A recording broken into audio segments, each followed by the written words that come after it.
regional. Agora vamos falar de exercício físico, toca a mexer, todos devem fazer, mas com moderação, adequado sempre à nossa capacidade. E isso vamos perceber numa perspectiva de fisioterapia e de educação física. Com a nossa cara já conhecida Carolina Caldeira, obrigada, enquanto fisioterapeuta, sempre bem-vinda. Que hoje nos traz o Carlos Francisco, licenciado em Educação e Desporto. Neste que é o mês do miúdo, onde já estávamos a falar, todos querem desafiar os seus limites, não é? Que é bom, mas com moderação. É assim, eu acho que essencialmente é preciso nós percebermos aqui o papel daquilo que é o papel de um técnico desportivo e o papel do fisioterapeuta no desporto. E acima de tudo, as pessoas têm que perceber o que é que pretendem com o desporto, porque pode haver aqui duas vertentes, pode aqui haver uma vertente de saúde e pode haver uma vertente de competição. E claro que atendendo àquilo que precisam e àquilo que querem, aos seus objetivos, os objetivos do treino também devem de ser diferentes. E aí entramos nas diferentes modalidades. Mas isso já devemos sempre discutir com o nosso preparador físico, não é? Para depois não sofrer mazelas com o fisioterapeuta. Exatamente. É um bocado por aí, não é, Carlos? Exatamente. Em função dos objetivos que cada pessoa define, assim se adequa o processo de treino. E o processo de treino tem que ser sempre programado em função daquilo que a pessoa pretende. E aqui, obrigatoriamente, tem que respeitar todos os parâmetros que são ditos para ele executar. Caso contrário, é fundamental depois aqui perceber até que ponto o atleta ou a pessoa em si está a responder àquilo que nós programamos. Porque é fundamental passar a ideia de que o exercício tem que ser planeado, tem que ser estruturado e depois tem que ser repetitivo. Tem que ser repetitivo? Sim, repetitivo, ou seja, tem que executar várias vezes a mesma coisa.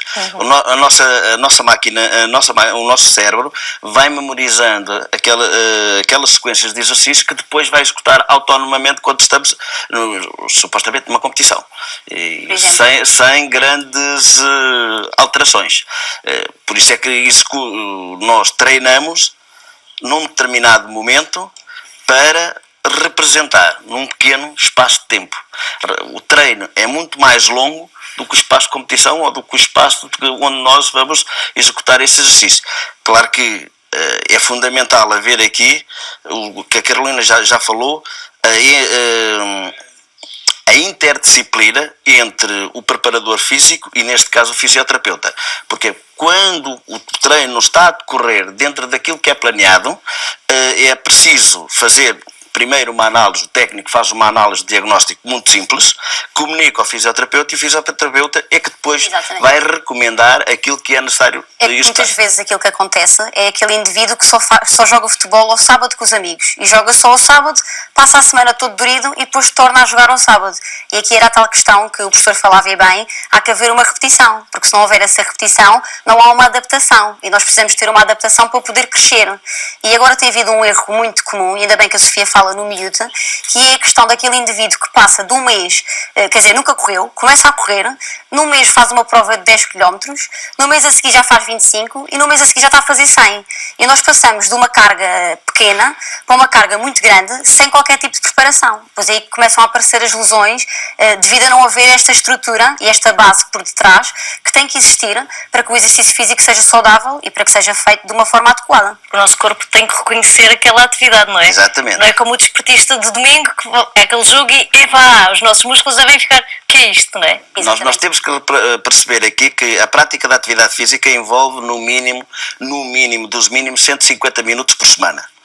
Não pode ser uma vez, se eu for treinar agora, ou for fazer o meu jogging agora, e passar todo o resto da semana sem fazer nada, não me adiantou nada. Nem em termos de saúde, nem em termos de saúde mental, nem física, nem em termos de resultado efetivo. É isso que estamos aqui a ver também neste quadro, não é, Carolina? Complementa estas vossas ideias. Claro. E depois, são estas vantagens que nós temos da prática, 50 minutos 3 vezes por semana ou 30 minutos 5 vezes por semana. São recomendações que a Organização Mundial de Saúde recomenda. E é por aí que nós temos que ir. Para o praticante normal. Mas sempre o mesmo tipo de exercício? Por exemplo, uma pessoa... Não. há que variar. Nós precisamos trabalhar a força, a resistência, a flexibilidade, temos que variar a intensidade, temos que variar o volume. Eu acho que aqui também é importante nós percebermos que o nosso corpo está feito para receber movimento. Por isso é que nós temos um sistema musculoesquelético que é responsável pela nossa locomoção, pelo nosso movimento. São 206 ossos, são 650 músculos e é preciso pôr isto tudo a mexer. Portanto, é um aparelho muito complexo, não é? Pois. Nós fomos feitos para isso mesmo, para mexer. Mas a questão é a tal habituação, não é? Porque depois fazemos sempre o mesmo, a tal caminhada que se recomenda. Nós podemos fazer a tal caminhada, mas se hoje fazemos uma caminhada de 50 minutos, na próxima vez se fizermos a mesma caminhada de 50 minutos, não podemos percorrer a mesma distância. Devemos procurar ou fazer uma distância maior, ou seja, aceleramos o nosso ritmo de caminhada, ou se fizermos uma caminhada muito forte no primeiro dia, no outro vamos fazer mais lento. Porque nós também temos que, o nosso corpo também precisa de recuperar. E em função do processo de carga, também temos que ter tal descanso necessário para poder acontecer o processo de exaltação. Ou seja, para nós podermos estar aptos para fazer novo exercício. Isto é que é fundamental as pessoas perceberem. Não é treinar e depois, porque nós fizermos demasiado treino sem descanso, a nossa linha de descendência de desempenho é menor. Cada vez vai descendo mais e entramos naquele processo que é o processo de overtraining. E quando estamos a entrar no processo de overtraining, é um problema. É um problema porque nós também não estamos... sentimos que nós estamos a evoluir e também as cargas vão provocar as tais lesões que as pessoas depois vão sentir. E depois, mais uma vez, o consultório de fisioterapia.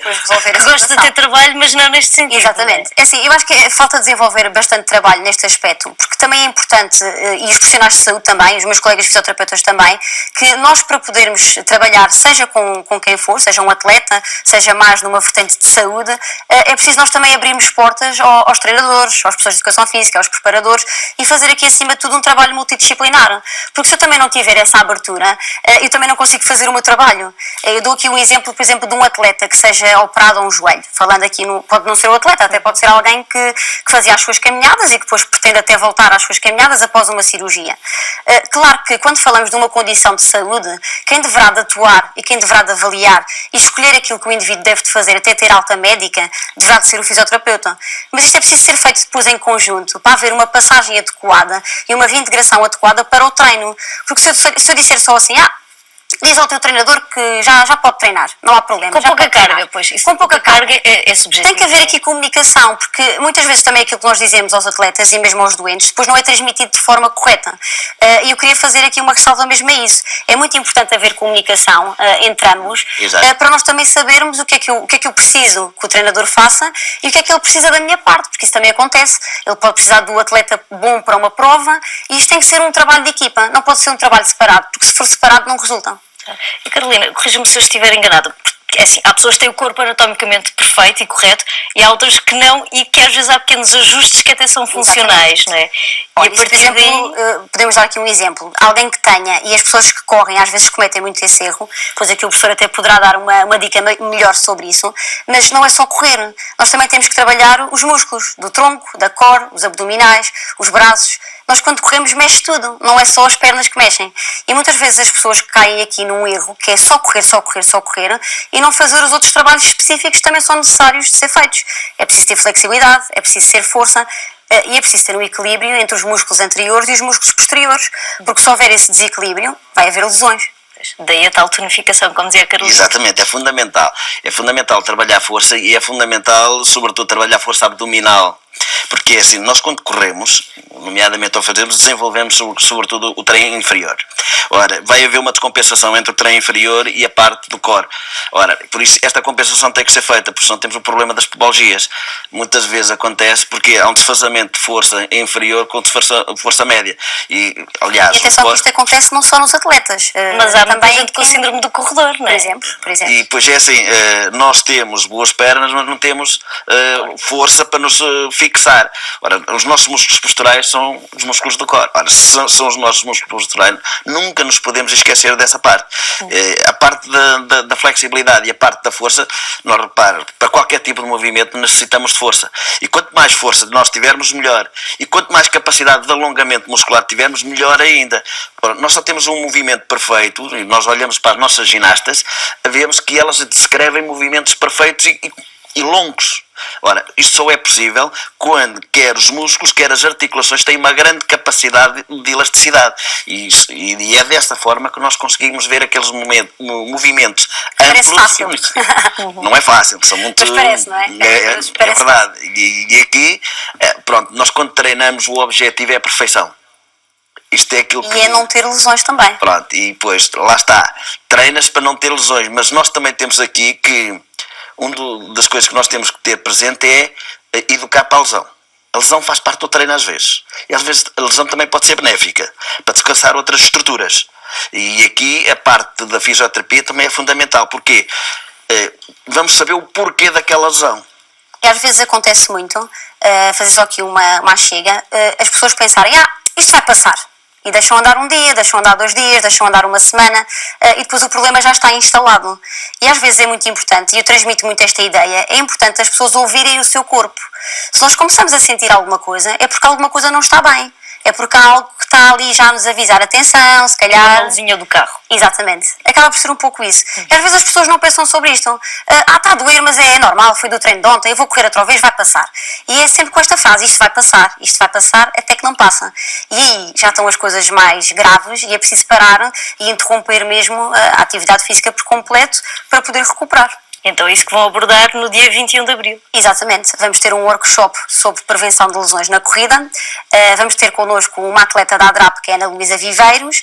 Vamos ter também connosco a Jéssica Fernandes, que é nutricionista. E vamos tentar transmitir essa ideia, que prevenir é o melhor remédio e que para isso é mesmo preciso isso, prevenir, para então ir antes do remédio. Para que não seja preciso usar usar a atividade não é só uma vez por semana, nem é sempre a mesma atividade. Exatamente. Eu sou defensor de que as pessoas devem praticar o desporto que gostam. Sou defensor. Mas devem variar essa prática. Quanto mais variar essa prática, menos cansaço psicológico adquirem da prática desportiva. Repare que a prática desportiva é um momento de socialização, que é fundamental na nossa sociedade. E é por aí que nós temos que ir. A prática desportiva leva-nos àquilo que o desporto nos pode trazer de bom. Socialização, saúde mental, saúde física. São 3 aspectos fundamentais da prática da atividade física. Não estamos a falar de competição. A competição é um caso à parte. Agora, a prática da atividade física diária deve desenvolver estes 3 parâmetros fundamentais para o nosso equilíbrio. E assim tem imensos benefícios, como podemos ver pelas imagens, são mais de 10 benefícios e nós temos que tirar proveito deles e saber aproveitá-los para vivermos bem, felizes e com qualidade de vida. Porque produzimos tantas endorfinas e queremos estar Exatamente. bem, não é, no dia a dia. É uma ótima ferramenta para libertar essas endorfinas. Pois é. Portanto, vamos lá nos mexer pela saúde. Obrigada, Jorge Pecavio, pelo esclarecimento. Obrigada. E aqui percebemos também que o trabalho multidisciplinar é essencial. Diferentes olhares novamente para o nosso bem-estar. Vamos ficar com mais um momento do Ruben Aguiar.